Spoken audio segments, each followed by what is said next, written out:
Selamat sejahtera murid-murid. Hari ini kita bertemu kembali dalam Bahasa Melayu dengan Cikgu Syarmini. Apa khabar semua? Cikgu harap anda semua sihat dan selamat di rumah ya. Baik, hari ini kita akan belajar tentang kata tunggal dan kata dasar. Mesti murid-murid tanya apa perbezaan kata tunggal dan kata dasar. Kita tengok perbezaan dia. Kata tunggal adalah satu perkataan yang tidak menerima imbuhan. Tapi kata dasar ada, dia boleh menerima imbuhan. Kata tunggal, dia akan mempunyai sesuatu makna tersendiri. Baik, kalau kita nak faham lebih jelas lagi, kita tengok makna anak tunggal. Apa maksud anak tunggal? Dalam sesuatu keluarga, anak tunggal bermaksud dia tak ada adik-beradik apa-apa. Dia seorang sahaja dalam keluarganya, kan? Jadi, samalah kita tengok dalam kata tunggal. Kata tunggal ini adalah dia perkataan yang tidak menerima apa-apa imbuhan. Apa-apa adik-beradik dia tak ada. Dia tak ada imbuhan-imbuhan. Dan ia akan mempunyai makna tersendiri. Kebiasaannya kata tunggal ini akan ada dalam golongan kata nama, kata adjektif dan juga kata kerja. Baik, contoh kita tengok kata tunggalnya makan, bangun, polis, orang, marah, gembira. Kalau kata dasar, seperti yang cikgu cakap tadi, kata dasar dia boleh menerima apa-apa imbuhan. Tapi dalam perkataan daripada kata terbitan itu, kita akan keluarkan kata dasarnya. Contohnya, berlari. Ber adalah imbuhan awalan. Jadi kata dasar dia adalah lari. Kita tak nak kita tak nak imbuhan dia. Kita just ignore. Okay? Kita just ignore imbuhan awalan ke ataupun akhiran ke. Kita ambil kata dasar sahaja. Jadi contohnya lari, jaga, sayang, panjang, jatuh. Baik. Kita tengok lagi contoh-contoh kata tunggal. Okey, kak bola, kucing, lagi sedih, makan. Ini adalah contoh-contoh kata tunggal. Baik, sekarang bolehkah murid-murid teka apa kata tunggal berdasarkan gambar ini? Ya, pandai murid-murid cikgu ya. Baik, gambar pertama adalah minum, gambar kedua buku, gambar ketiga marah. Okey, jom kita sambung teka lagi. Bagus murid-murid cikgu. Betul ya. Gambar pertama belon, gambar kedua bunga, gambar ketiga duduk. Ini adalah contoh-contoh kata tunggal. Di mana dia perkataan itu sahaja dan ada makna. Tak ada imbuhan apa-apa. Kita tengok contoh kata dasar pula. Seperti yang cikgu cakap tadi, kata dasar ini kita keluarkan daripada sesuatu kata terbitan. Contohnya terjatuh. Kita tak nak, kita buang ter ini, kita ambil jatuh. Jadi kata dasarnya adalah jatuh. Sama juga untuk ini beratur. Jadi kata dasarnya adalah atur. Seterusnya memasak. Kata dasarnya adalah masak. Dan bulatan. Kata dasarnya adalah bulat. Baik. Okey, tolong cikgu untuk kenal pasti kata dasar daripada perkataan-perkataan ini.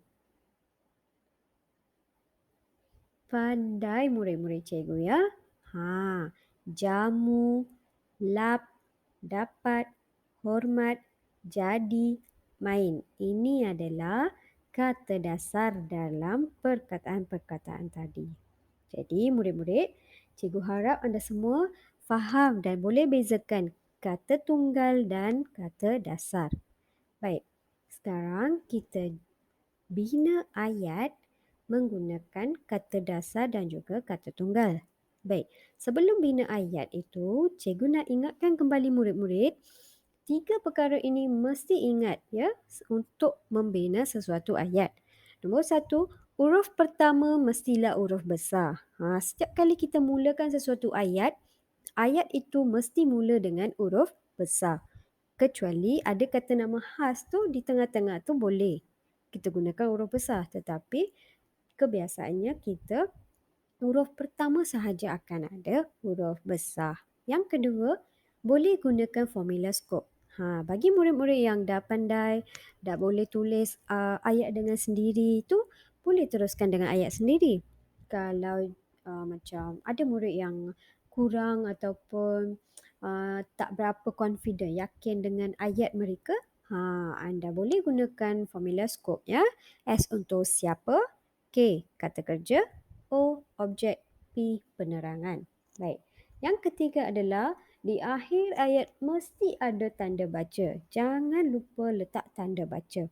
Sama ada titik, tanda soal ataupun tanda seru ikut jenis ayat yang kita bina. Okey.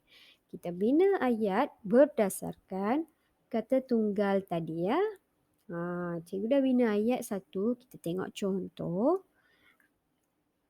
Okey, nombor 1. Ali sedang minum jus oren. Minum adalah kata tunggal. Yang kedua, buku kamus itu sangat tebal. Buku ialah kata tunggal. Yang ketiga, ibu sangat marah dengan adik. Marah adalah kata tunggal. Kita tengok contoh ayat bagi kata dasar pula. Bermain, kata dasar dia adalah main. Hormati, kata dasarnya adalah hormat.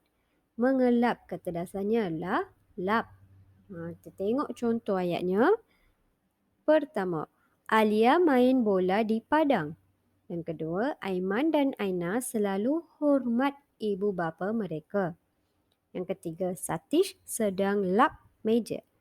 Ini adalah contoh-contoh ayat bagi kata tunggal dan juga kata dasar. Baik murid-murid, cikgu harap anda semua faham dengan pembelajaran hari ini. Jadi untuk itu, cikgu nak anda buatkan latihan di buku aktiviti jilid 2 kita, muka surat 6, 7 dan 8. Kalau murid-murid tengok muka surat 6 dan 7, okey, mula-mula murid-murid baca petikan yang ada dalam muka surat 6. Lepas dah baca, tengok muka surat 7. Murid kena tulis kata dasar pada gambar berpandukan teks. Nombor 1, buka. So, kalau kita tengok dalam petikan itu, perkataan yang ada dalam teks itu adalah membuka. Tapi kita perlu tulis kata dasar sahaja. Kita tak nak imbuhan itu, kita buang imbuhan. Jadi tulis buka. Samalah macam 2, 3, 4, 5, 6. Setiap perkataan itu ada dalam setiap perenggan. Boleh ya murid-murid? Lepas tu buatkan muka surat 8.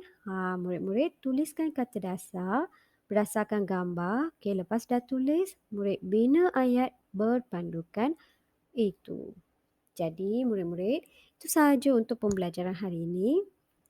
Kita jumpa dalam pembelajaran seterusnya. Okey, bye-bye.